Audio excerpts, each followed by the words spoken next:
I'm happy to say that since we started, we grew by a factor of 20. All of that growth, 100% of it was inbound organic. We didn't spend $1 on advertising or outbound sales. So all of it is people coming to us, finding and reaching out, and of course, scheduling a call with us. Hey everyone, this is Bill Kenney, CEO and co-founder of Focus Lab, a global B2B branding agency. I'm back with a fresh episode of the Debrief.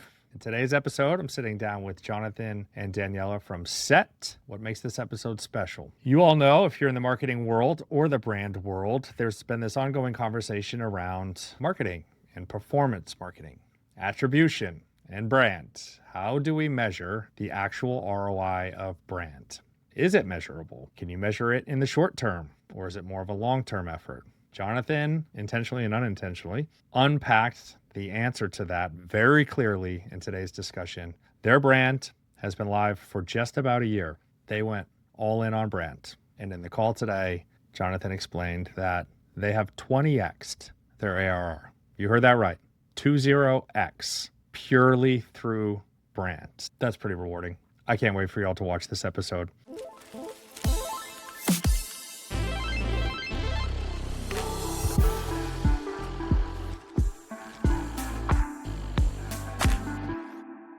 Before I dive in, would you mind taking a minute, maybe introducing yourselves and what you do? So I'm Jonathan. I lead marketing here at Sett. I've been in the tech industry, in the gaming industry for about a decade. Thank you for having us. I'm Daniela. I'm brand and content lead here at Sett, working in Jonathan's team. We started here together, the both of us, and now slowly the team is growing, the brand is growing, and it's a pleasure to share our journey. Yeah, fantastic. Jonathan, take me back.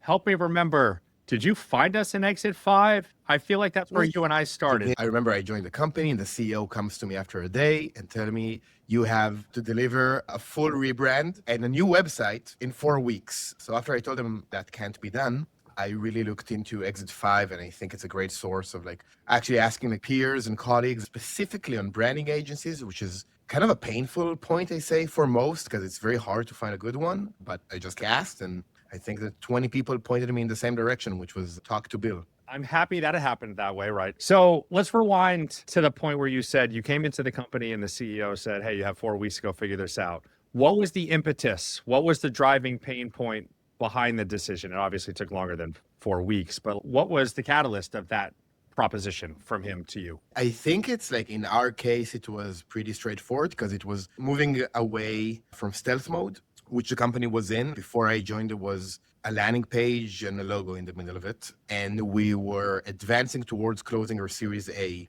and exiting stealth. And we wanted to have a brand for the first time because all of the decisions that they made up until that point were pretty random. They didn't really have time to invest in a brand back then, like most companies at that stage. So it was mostly exiting out of stealth and fundraising. Yeah. Daniela, do you recall kind of those early, weeks as you joined the organization and in this charge now for new brands? Is there anything you want to share there? No, I think we're pretty aligned. That's what nobody really understood what we do. So that was a big pain. Even myself, I remember joining the company but what do you do? I tried to read your website. What is the business? So we did a big brand sprint before reaching out to you, even to arrive with a few things clear so we could start this process. I would add on this that it's a pretty important point because starting a branding process without understanding your positioning, without understanding who you're for, without understanding what could excite the audience and who gives a damn and who cares about what you do is a very bad idea to start to do all of that without this infrastructure built. It's not just a logo exercise, right? It's not just spin me up a new website because we need to look a particular way, which is generally just make us look better. It's more than that, right? It has to be foundational. We love it when people like you all come to us with that already in mind and understanding the value of that, right? So the next question I generally ask is, what were you looking for in the right partner? What was going to matter in that decision? Because I do suspect it is hard for a lot of people to find the right agency. Maybe you can help them understand what is most important to actually look for. I think that after we started the process, the brand sprint that we did in-house, kind of landed on or discovered the real reason behind this branding process, which was a very massive growth plan. We received from our CEO, basically, a growth plan that I think it was a target of reach 200 clients in a year and a half, something like that. Like a very massive growth target. We're selling to mobile game studios, but are basically like enterprise companies all over the world. So in order to get to that goal, we need a brand that people remember. A lot of our strategy was based on inbound marketing and a lot on brand, basically, and getting people to come to us when they have the problem. And we knew that we need to have like a canvas that people remember, even from a visual perspective. So one thing that we came to this process with is like getting people that are very edgy in terms of their creative thinking. An agency that can think different. And this was, I believe, my 6th branding project in life. I don't recommend people to do 6 of these, but it was the 6th one. And that was one problem I saw before. Like I just got to an agency that kind of churned the same kind of shtick or template or even like visual language, if you would, because it's the same designers doing it over and over again. So one thing is like I wanted that to exist in an agency we work with. And the other thing that I think is super important, I wanted an agency that understands this is a project with an objective that needs to start and end. Usually you go into this kind of valley of death of like ping pongs and like leadership and the C-level and the CEO are very, very much involved. And they drag the process and you go in a tangent that can last for months. So it was really important to find like an agency that has like a very defined process for how we're going to get from the starting point to a great like world-class finish line. And with that, I came to the number one source I use for finding recommendations, because I don't think you can see that from the outside on any agency. You can't really see it in like a portfolio. You can't really see it on a website. The only way that I recommend doing this is through asking like people that you trust and value. And Exit 5 is a great community. And I came with these specific criterias and asked like who can do it and who's great. And then I got the answer. We really knew what we're looking for even before we started this process. I think what Jonathan brought now about the methodology in a way that was super important to us, because it can be chaotic. We already did a process internally, and then we were with everything in our hands. We just wanted to ship. But having this methodology of work with you, it really helped us as well, because we knew we have a meeting with you. And then we knew, I think we received a video every Friday explaining the presentation. So we had a few days to digest. Then we touch base in the next week and give feedback live. So that was also very crucial for the success, I would say. I think on our first conversation, I described your offering of doing defined brand. I forgot how we called it, like a sprint also. So I described it back to you and I said, like, you took everything that's annoying and awful in working with agencies and you just basically solved each one of these pain points. That's how I felt. And it was definitely the experience afterwards, but that's how it felt. Like you kind of nailed that one. Yeah, that's credit to everybody that's ever worked with us and suggested we change things and add things in our team, seeing areas where we could get better.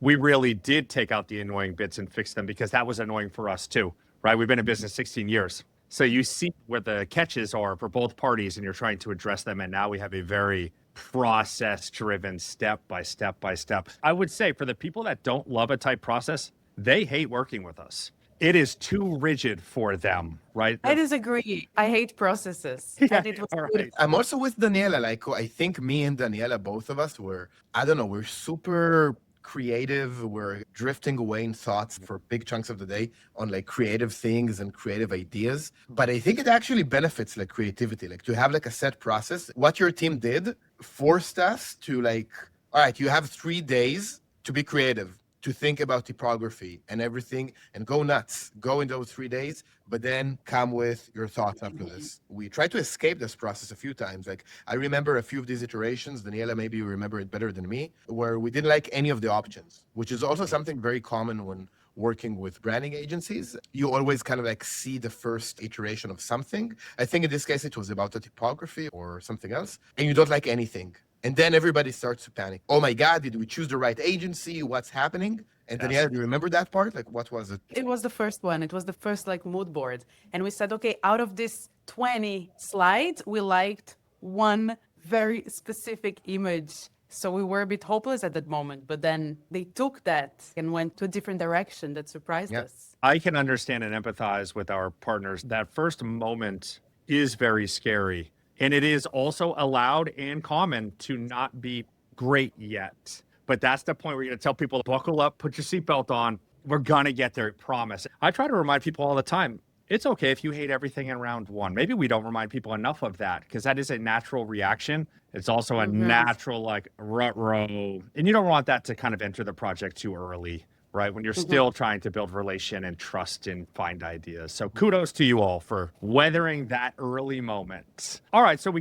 you all realize you need to go after brand. You find the right partner, which has a very tight process, us. Now you're in the project, and we kind of touched on this a little bit, but maybe let's find some other examples.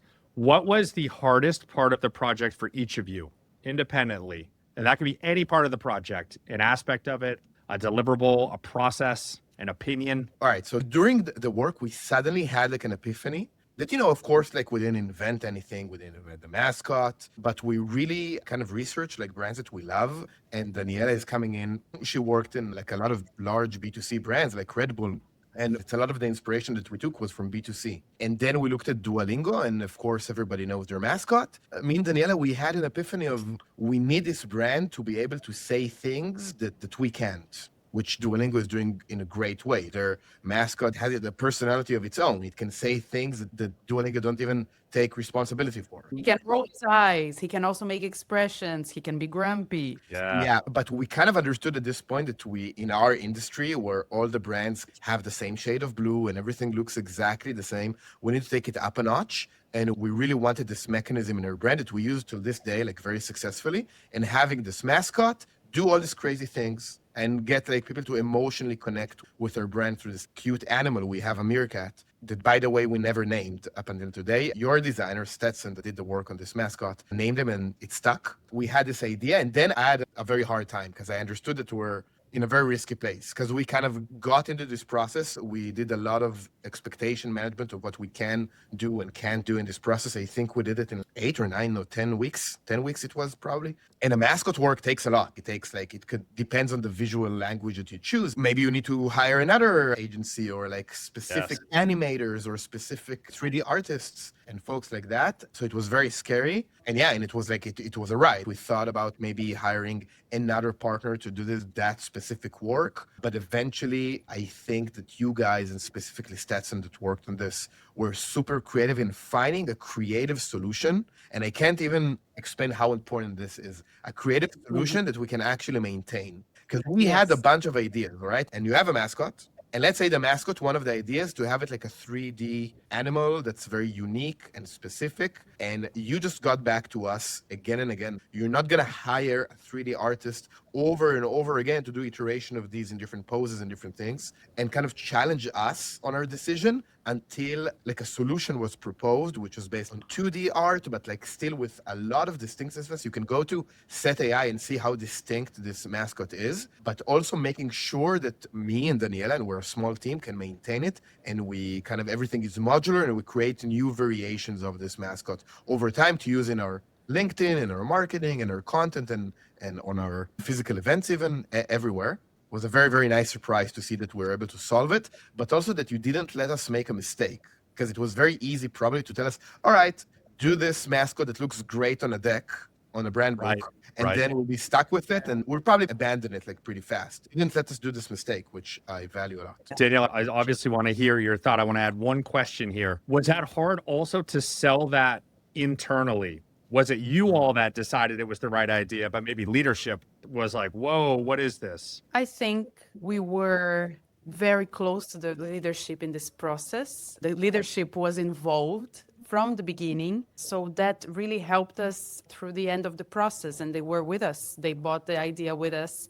They chose what is the mascot, what is the animal. We have a meerkat. And we were together with them in a meeting room, going through all the zoo and thinking about all the possible animals. Okay. We thought about many things. Yeah. So when the mascot got its shape and form, it was already something that expected. And nowadays, just complementing what Jonathan said, it's really fun to see. The mascot has its own life, like everyone that works at Sett. So now people can just take the files that we have and dress him, her with costumes and play with it. So it's alive. Yeah. Mm-hmm. Yeah. Wonderful. All right. So on the hardest aspect of the project, though, I'm going to force you to pick a different one. Daniela, what was the hardest part of the project for you? I don't have a memory of being hard, to be honest. It's important to say we had opinions and we had hard meetings. but everyone was working towards the same goal. And for me, I don't know, I have good memories of this project. Wonderful. Appreciate it. What was the most rewarding aspect of the project to each of you? Daniela, you want to go first? I would say something very general, but I think we built a very strong brand. I will talk about the logo. When it arrived, we knew that's the logo. That was very rewarding to see all the four hands working together. And nowadays, I open our LinkedIn, Sett's LinkedIn every day, and I see the logo there, and I'm like, wow, it's a beautiful brand. It's a strong brand. I'm very strict on how I measure value, and it's a bit tough to measure value of branding. I do know that it works because at the end of the day, like, this brand have a function. In this case, by having a unique brand, we wanted to be remembered better, and we wanted the people from our audience that are stumbling upon our brand would immediately understand that there's something different, that this is not one of our competitors. If you notice, like, most of the internet became the same at this time period, like, probably because, everybody can create a website now with AI and just say, make me a beautiful website. And like, it seems like the respect to the art diminished. And the goal that was that people would remember us, would see that we're distinct, and be curious to understand what is this new other thing. And the way that I measure this is just through inbound marketing. And I'm happy to say that since we started, we grew by a factor of 20. All of that growth, 100% of it was inbound organic. We didn't spend $1 on advertising at all, or outbound sales. So all of it is people coming to us, finding and reaching out, and of course, scheduling a call with us. I also built the sales organization in Sett. It is still growing as we speak. It got me in a unique position of actually being the first person to speak to these people, like when they reach out and schedule a call. So I did what every marketer wants to do, which is ask, how did you hear about us? And a lot of them mentioned the brand. A lot of them mentioned like the brand from a content and expertise perspective, yes, but a lot of them just said like, oh, wow, I just remembered this is nobody identifies it's a Meerkat, by the way. It's the cat company. They remembered the thing that's different. And also from an employer branding perspective, I have to say, we have a backpack that has the Meerkat on it, and people are stopping me in the street and say, you work at Sett. And some employee told me that somebody saw her backpack at the gym and say, you work at Sett, and they just saw the Meerkat. So this is like how I would measure it, even qualitative. And pretty much every candidate tells us when they come in for an interview how cool your brand is, and it's one of the things that caught their eye. So that's how I would measure it. Let's just standing clap for all of us, really, everyone on the project team, everyone on your side, you all for embracing differentiation and how important that is, right? Like, we don't get here because of Focus Lab. You don't 20x because of Focus Lab, right? You 20x because it was a collection of really smart people making strategically wise decisions. I love that you're able to say with certainty that you didn't buy any ads, right? Like, it becomes really hard to measure brand when you're doing 7 different motions and you're like, well, which one of them, can I attribute, can I track? For you to be able to say, we just pushed brand, that was the strategy.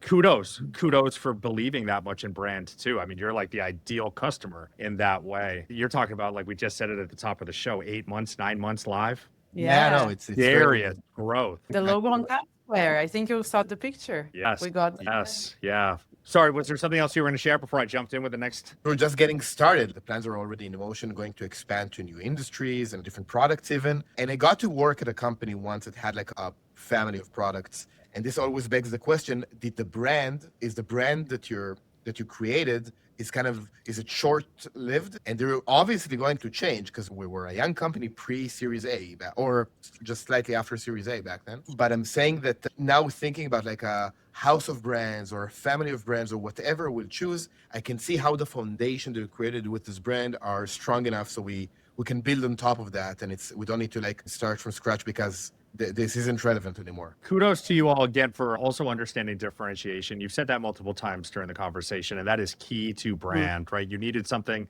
that would be remembered, that would be different. It wasn't just give us another dark mode tech brand, right? You really went out there and let's do Mascot. Let's make this really differentiated. B2B doesn't get a lot of Mascot love. We love it when it does. I love that for you all. I got to get one of those backpacks. People not to be afraid of being risky and warm also in B2B brands, right? Yes. Everything is so cold and corporate. That's it. But it needs to be genuine, right, Bill? It needs to come from a That's place right. also authenticity. It's riskier to not go out on a limb and take a shot to be differentiated as opposed to playing it safe. That is more risky. You all got it. And we shine when we get to work with partners like you. Because you get it, we get it. It's going to become the reality, but like I think for people that do the work and take the effort to like think very deeply, and not that AI think, by the way. It's also something very important. Like the brand sprint that we did, I think that multiple times, Daniela, we said like we're not allowing any AI near anything. No, we challenged We ourselves. wrote with pen and paper. Everybody's using AI to kind of outsource their thinking, which is a very dangerous thing to do in general. It becomes easier for people that think for their own. And it's easier to stand out when everybody looks like the same template that the next lovable version has adopted. So right. It's very easy to stand out. Like in the past, I remember, I don't know, 7 years ago, every company was like investing a lot in this kind of thing. So I'm kind of happy that it's a situation because it makes it easy for us to stand out and win in the market. Yeah, maybe more competitors will continue to cut corners. I'd also mentioned in that letter that AI is basically a flattening machine, right? It kind of just takes it all and mixes it all together and kind of flattens and smooths it all out to look the same. But we are not threatened at all. If anything, we're the busiest we've ever been as an organization. And I think largely because of the things we've just said. Someone's going to have to cut through that noise, and AI is not going to do it. But there's more businesses starting than ever, right? So brand is a part of all of that noise. And here we are as an agency that sits squarely in B2B. And we said, wow, B2B is great, because we still get to work and deliver work with people like you all. That's the misconception. B2B is known to be safe and boring. So creative people don't want to be there. No, exactly. I'll get us out of here shortly. I'm going to hit you with 2 more questions. It's actually one question to each of you. If you were going to sit down with a peer or a founder, so somebody in marketing, in brand, or a founder, and they were telling you, hey, I'm about to go on a brand journey, what's the one thing you would tell them? What's the number one tip that it's like, if you do anything, make sure you do this? Try to pick 2 different answers. So Jonathan, don't...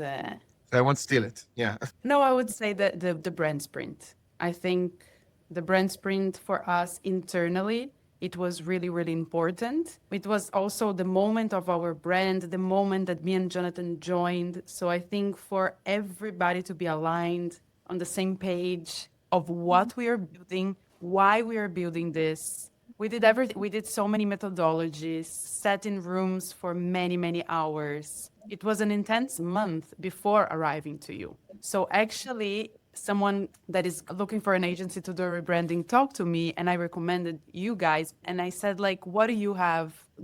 Because you guys also provoke that, right? In the first meeting, you do send a few things for us to fill it up.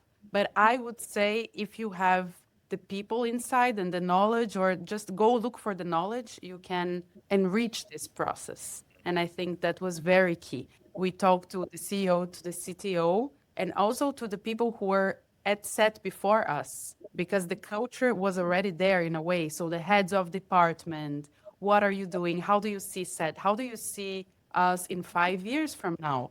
So then I think we arrived with a lot of knowledge, and I wouldn't skip that step. I think that founders, that at least in the phase of a company where they approach branding, they're probably after like a very, very long period in their life where they did a lot of discovery sessions with prospects and potential clients, and they're used to like asking for a lot of opinions. The natural thing that the founder does at this point is they go into a branding process. Let's say they hired a marketer, they went into the journey, and the first thing they say is like, I want to get like 20 opinions on this mood board. Now it's a mood board. Or I don't know, 6 options for typography. Go get me answers from 20 people, 10 prospects, I don't know, 5 clients, and I'm going to ask my wife or my husband, which happens more often than not. So many companies on earth, their color is basically the husband or the wife of the founder they chose. Then they get into a very risky place, which is everybody knows it is like the decision by committee. And with branding, it leads to a very bad place, to a place with no opinion, basically. And the way that a brand works or is distinct or allow you to stand out is if it has like a very strong opinion. It believes something. If it's on the visual side of things and the typography, it says something. It's not like the Helvetica that, like the most watered down version that you can find, and it doesn't offend anyone. And this person did like this, and eventually you like combine all the colors and there's like, it's gray. And this is exactly how all of your competitors got to this situation where they have a website with like these different shades of blue, or now AI, or copy that says increase revenue, decrease costs. And like, that's it. Don't do that when you go to brand. Find people with taste that you can trust. That's the only thing. Find people with taste you can trust, be it the marketers that you hire and the agencies that you work with. That's the thing. And then if you trust them and they have taste, let go. Jonathan, if I'm not mistaken, when we got to a brand that we liked, someone said to our CEO or something like, this is crazy, this is not good. Yeah, of course. Not these opinions, right? Yeah. No, but it was like, what's the thing? It's like it's always like some mutual friend that we met on a business trip. And what happened is that our website was open on his computer, I think, and his sister saw it. And he said, my sister knows marketing. What should it is? That's just product marketing in some, I don't know, it's some Fortune 500 company, like something unrelated, like completely, and she didn't like it. She knows these things, so she wanted us to tell you, this is a bad website. Obviously, at the end of the day, I mean, if you're a founder and a CEO, go measure it. It's hard, very hard, but you can measure it with like real revenues, and those numbers don't lie. That's the only truth at the end of the day. The conversion rate of your website, do people land on it and abandon it, or they want to speak with you? And these are numbers that you can measure, and that's the truth, not like an opinion of people that don't have any context on the thing. I would say that is probably the most common dilemma that we run into. How many people are going to weigh in on it, and how much weight will that be given? And if you expand that number, your success rate of a project even finishing in a happy place just continues to dive bomb. It really goes down, right? Because you can't please everybody. Brand is not the pleasing machine. I think, Jonathan, you were saying it well, where brand is meant to have a strong point of view. Therefore, it's actually supposed to not land with some people because their point of view would be different. I like the perspective you shared, though, because I hadn't considered that founders are generally used to polling, right? They are trying to avoid some risk, and they are used to saying, does this product work? Should we add a feature? Should we not add a feature? Get to our customer base. But you can't do brand that way. You literally cannot do brand. We would never have landed where we're at with Sett. Never, ever. Never. Right? Sure. Yeah. You have to go out and take a shot. So we're all fighting for that, you included. Thank you. Thanks. And also to trust the people you hire, right? Yeah. The designers, the agency, and also the marketers. Yeah. It can be scary. I get it. I don't say Yeah. like, oh, you're stupid. Like your opinions don't matter. I get it. It's scary, but like, trust us. I think a lot of it is because people are not thinking about taste when they hire. Like when they hire the first marketer, they don't think about, let's evaluate them for taste. These kind of things can show you who has a good taste, because you have to have that. If they're going to trust the marketer needs to earn it, and earn it with showing that they have taste in what is good or quality or beautiful. Yeah, that topic doesn't come up a lot in these conversations. So thank you for sharing that. It's a different way to think about, marketer. You're right, because it's a lot of performance marketing. Yeah. I think somebody just posted on LinkedIn a couple of weeks ago, like they believe that is starting to finally shift. That's not the center of the marketing world anymore. We can get back to taste and creative leaps and run it on brand only, not paid everything, and let's see how it performs. I speak from the heart when I say thank you all for being an awesome partner. Our team loved working with you all. I personally love every time I see the Sett brand out there. I want to share more. I think I'm going to do a little post just about the mascot and all the little opposable limbs that Stetson made. I think the usability point you made is so overlooked in general across brand, right? People want to have a wildly creative brand, but they don't think about how hard it will be to execute. So the fact that you're able to land on a mascot that you could execute is like almost like a perfect win-win. Let's make more noise together. Celebrate. Yes. Thanks. I just want to have a kickoff number 2 now. Stay tuned. We're expanding. We need a house of brands. Yes. We will be at the front of the line, ready to be a part of that journey with you all. Yeah. All right. Cheers. Happy Monday. Hope you all have a wonderful week. And let's cross paths soon. Thank you Thank for having you. us. All Of right. course. Pleasure. Of course.